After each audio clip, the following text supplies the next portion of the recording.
Today, we're going to cover off on a foolproof recipe to obtaining someone's undying love, to get someone emotionally addicted to you and invested in you for the long run. Now, the thing with this recipe, you can use it on multiple people, and once you put in the groundwork, it's pretty low maintenance, which makes it even more frightening.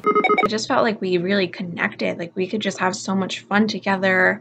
He gave me so many compliments. I felt really good about myself. And it was like, this is someone I really want to be around. Perfect. When I tell you perfect, perfect. Okay. Something you read in a fairy tale. He was perfect. It's almost like he worshipped me, but it was all a game.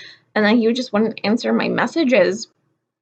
And it was like, he wanted me when he wanted me. I felt used because I had lost my virginity to this person, so I felt used. I felt like he got what he wanted and then he left, and then like everything was a lie and he didn't really mean the things that he had said. Then he came back like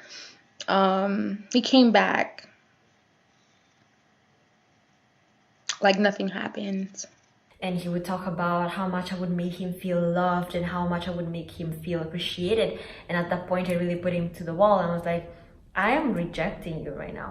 After my last video, a lot of people were asking, why do you know so much about toxic mind games? And it's because I did extensive research on them for my book, The Game of Desire, which is all about influence, the science of connection, and psychology. If you're also interested in learning about this topic area, my book is an incredible resource. And might I just say, it has 5 stars on Audible and over 500 reviews. So that's a really great place to learn about influence and how to use it for positive and avoid the negative. You can also just search the term dark psychology on Audible and a bunch of different options will show up and you can start your research there as well. And if you do not know what Audible is, I'm about to put you on some game. Audible is the largest resource of audiobooks on the entire planet, and they also have incredible other tools like audio fitness programs, Audible Originals. And if you do not have an Audible membership, I've been a member for 4 years, you're actually in luck, because right now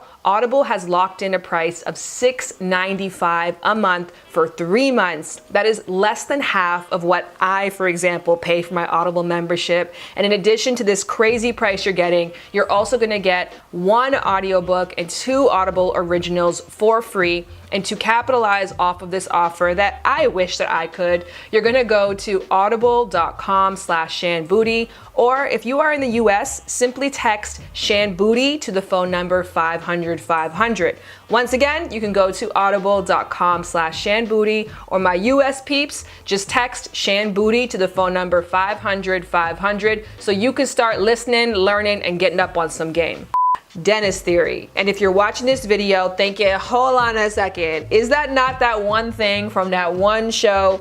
Absolutely. Dennis theory was a joke made by a fictional character named Dennis in a TV show called It's Always Sunny in Philadelphia. But in truth, it is dead smack on. And when you really break it down, you can see how this formula is used in several different areas of life. The true power in knowing the recipe for Dennis theory is not in copying and pasting it to your own life, but in being able to spot the warning signs when people are trying to engage in this kind of relationship with you.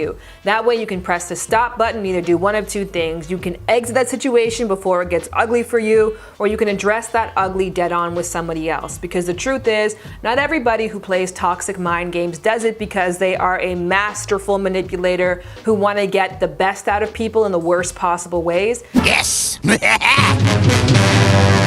Sometimes this is just literally how people learn to love and they don't know any better, and that is where you can come in to teach them. But the first step of teaching is acknowledging that what they're doing right now isn't working. So with that being said, let's get into Dennis theory. The D in Dennis theory stands for demonstrate value. And if you are a fan of pickup artistry like I am, you know demonstrate value is a foundational principle that guides pretty much all initial interactions. You want to get together with somebody and almost immediately find a way to make yourself indispensable, interesting, or worth having around. And so demonstrating value might be making someone laugh, teaching them something new, making them feel like they have to win your approval over. It's creating some type of dynamic that makes you someone that they want to be around. The E in Dennis theory is to engage physically. I actually want to adjust that to engage in an investment, because it's not necessarily about having sex really quickly per se, but getting someone to do something that for them is a sign of intimacy. Getting someone to do something that makes them feel like now I have to see an ROI, which is a return on their investment. So yes, for some people, giving it up really quickly makes them feel like, well, I want to make sure that I can justify this action by staying in this relationship longer, so it will cause them to fight longer through some bullshit.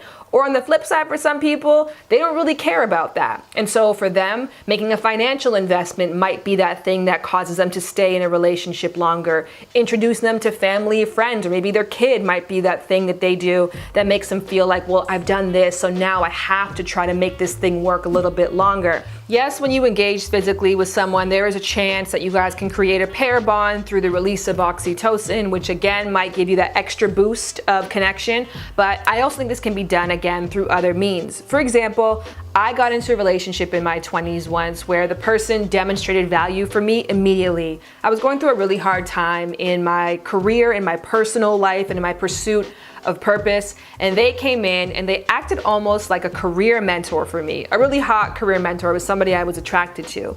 And instead of engaging physically right away, what they did, which is actually way more meaningful, is they engaged me financially. They had me make a financial investment into them that I wouldn't ordinarily feel comfortable making. And after I had done that, I actually ended up staying in the relationship so much longer, trying to justify why I would do such a stupid thing.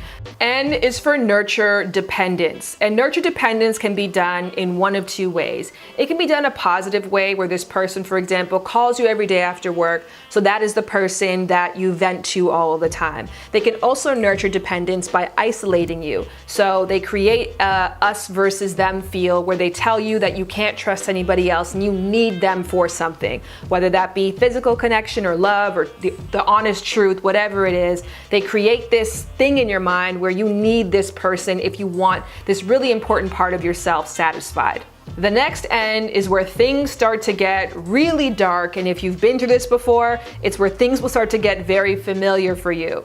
N is for neglect emotionally. Neglecting someone after you have made yourself seemingly indispensable to them by fulfilling a need that only you can fulfill works marvelously in two psychologically awful ways.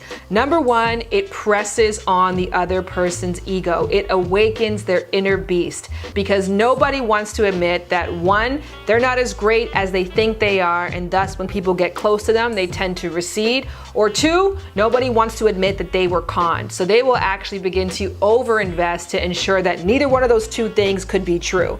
The second way that it works really well is that it creates that inconsistent reward. And as I've said many times, nothing creates an addiction like an inconsistent reward, especially after you have programmed somebody. There was this experiment they did with rats, a maze, and a lever that provided food. So for a number of days, they would have the rat go through the maze, and if they pressed this lever, food would come out. And then the rat would go about its day, explore the maze some more, and if it was hungry, it would go and get food.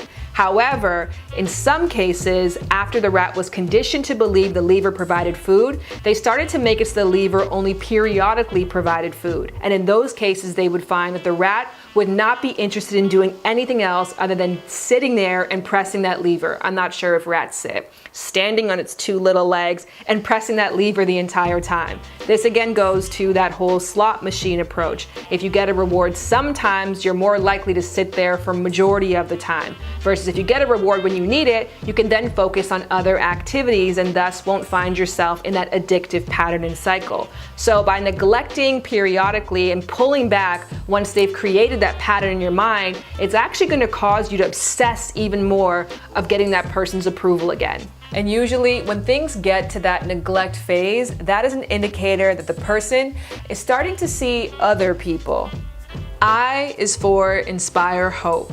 In translation, this is the What are you up to? Text after it's been 5 days of not hearing from that person.